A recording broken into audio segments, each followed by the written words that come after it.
बिहार सरकार गे कोनो छौड़ा सब लगाइले छौ जोगार गे कहै छ तोरा सब बिहार सरकार गे कोनो छौड़ा सब लगाइले छौ जोगार गे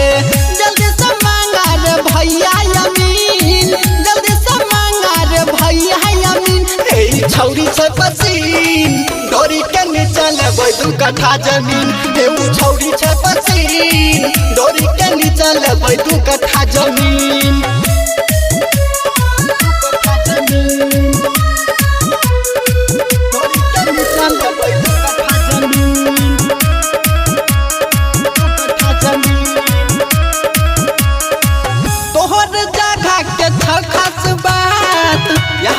नजर अड़लौगे छोड़ के मन नहीं करे छौगे छौरिया तोरे पर नजर करलौगे तोरे पर नजर करलौगे तोहर जगह के छौ खासबा यहाँ से नजर करलौगे छोड़ के मन नहीं करे छौगे छौरिया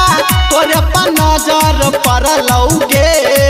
कहै छियौ जल्दी पैसा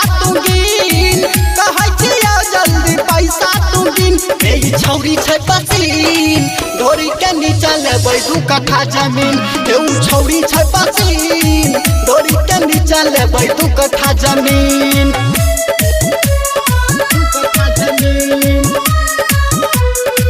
डोरी के नीचे लेबै 2 कट्ठा जमीन 2 कट्ठा जमीन